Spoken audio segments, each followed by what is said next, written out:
நான் பொம்மி. நம்ம தமிழ் நம்ம சேனல். இந்த வீடியோவை லைக் பண்ணுங்க, ஷேர் பண்ணுங்க, கமெண்ட் பண்ணுங்க. அனைவருக்கும் கோபிநாத்தின் அன்பு வணக்கங்கள். சிவனை மனதார வணங்கி பலரும் பல அனுபவங்களை பெற்றிருப்போம். அவ்வாறு உங்களுக்கு ஏதேனும் அனுபவம் கிடைத்திருந்தால் அதனை கீழே கமெண்டில் பகிர்ந்து கொள்ளுங்கள். சிவனை வழிபடுறது நல்லதா அப்படிங்கிற ஒரு கேள்வி. ஏன் இதை எடுத்துக்க வேண்டிய கட்டாயத்துக்கு ஆளாயிட்டோன்னா, நம்ம நிறைய பதிவு சிவபெருமானை பற்றி போட்டிருக்கோம். ஆனால் எல்லாரும் கேட்குற ஒரே கேள்வி, சிவன் அகோரமான தெய்வம்னு கூறுறாங்களே, ஆக்ரோஷமான தெய்வம்னு சொல்கிறாங்களே, அவருக்கு தீட்டு தடங்க ஆகாதுன்னு சொல்கிறாங்களே, இந்த மாதிரி நிறைய கேள்விகளை அடுக்கிக்கிட்டே போகிறாங்க. யாருக்குமே தெரியாமல் போன ஒரு விஷயம், சிவனை மாதிரி எளிய தெய்வம் யாரும் கிடையாது அப்படிங்கிறது தான். எளியவர்களுக்கெல்லாம் எளியவர் ஈசன் அப்படிங்கிறத நீங்கள் மனசில் வச்சுக்கணும். சரி, இனிமேல் இறைவன் அப்படிங்கிறவர், அது ஈசன் அப்படிங்கிறவரை எப்படி நம்ம அணுகலாம் அப்படிங்கிறத நீங்கள் தெரிஞ்சுக்க வேண்டிய கட்டாயத்தில் இருக்கீங்க.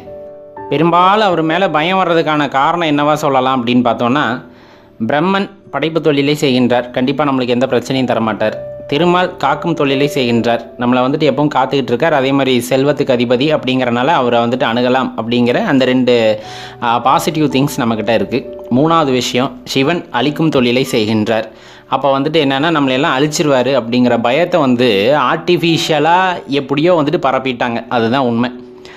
ஆனால் அதுக்குள்ளே இருக்க தாற்பயத்தை எதுவுமே சொல்லாமல் விட்டுட்டாங்க.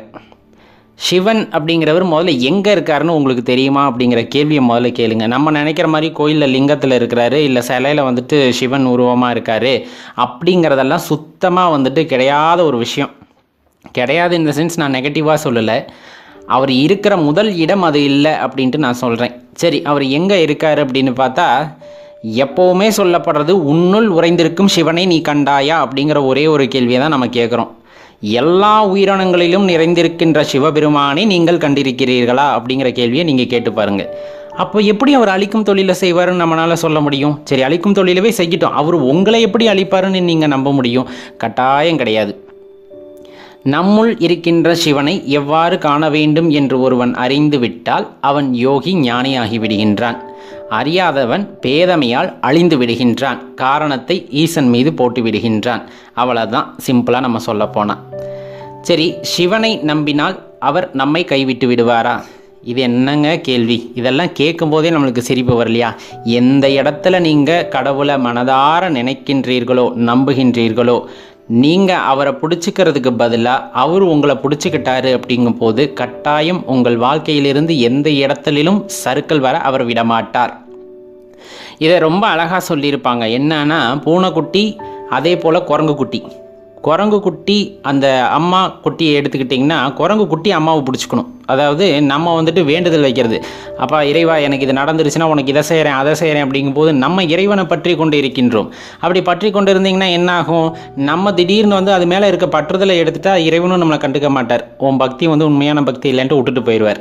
இன்னொன்று, பூனைக்குட்டியும் அம்மாவும் குட்டியும் பார்த்துக்குங்க. அந்த இடத்துல என்ன ஆகும்? பூனை தன்னோட குட்டியை வாயால் கவிக்கிட்டு அது போகிற வர்ற பக்கமெல்லாம் தூக்கிக்கிட்டே அலையும். அது உண்மையான இறை பக்திக்கு அடையாளமாக குறிப்பிடப்படுது.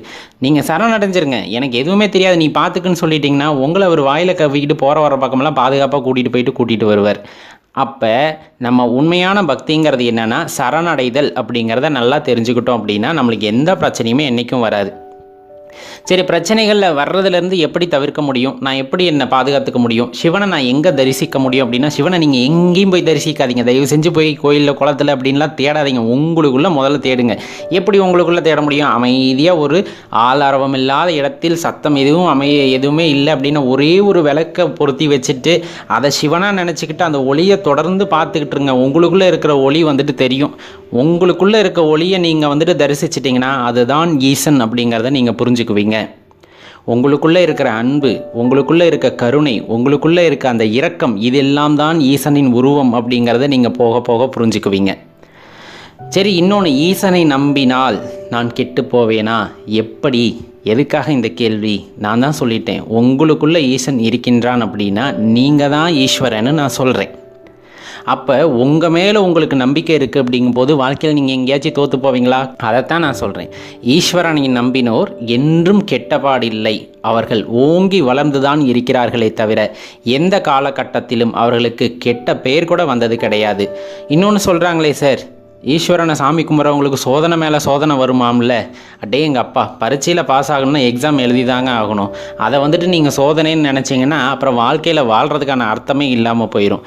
எடுத்ததுமே நான் வந்துட்டு ஓம் நம சிவாயன்னு சொல்கிறேன், சிவசிவான்னு எப்போ பார்த்தாலும் சொல்லிக்கிட்டு இருக்கேன் அப்படின்னா உங்களோட பக்தி உங்களுக்கு வந்துட்டு மேம்பட்டதாக தெரியலாம். ஆனால் இந்த உலகத்தில் வாழும் மக்களுக்கெல்லாம் உங்களை ஒரு உதாரணமாக காட்ட வேண்டும் என்றால் உங்களுக்கு ஒரு எக்ஸாம் வச்சு தான் ஆகணும்.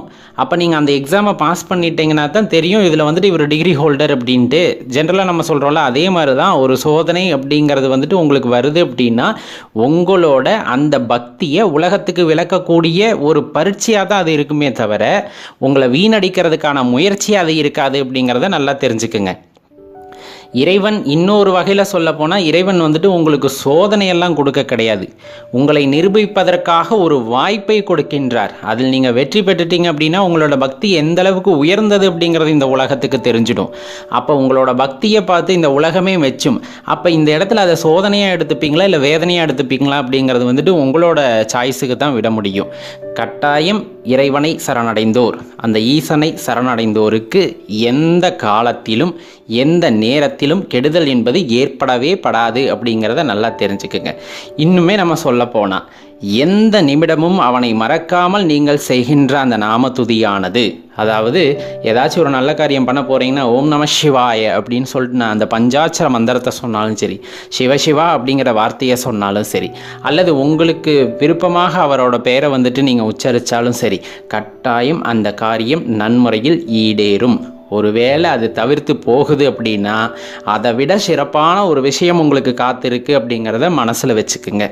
அதனால் இனிமேல் அந்த எளிய தெய்வத்தை, அதாவது ஈஸ்வர பெருமான சிவபெருமான தயவு செஞ்சு யாராவது தவறாக குறிப்பிட்டா அவர் அழிச்சிருவார், அவர் ரொம்ப கோவக்காரரு இப்படியெல்லாம் சொன்னால் அவங்களுக்கு புத்திமதி சொல்லி முதல்ல அவங்கள திருத்துங்க.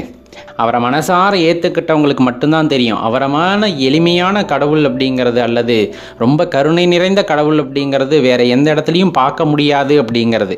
அதனால் எப்போவுமே நீங்கள் நமசிவாய மந்திரத்தை தொடர்ந்து சொல்லிக்கிட்டு இருக்கீங்க அப்படிங்கும்போது உங்களுக்கு எந்த பிரச்சனையும் வர்றதுக்கு அவர் விட மாட்டார்.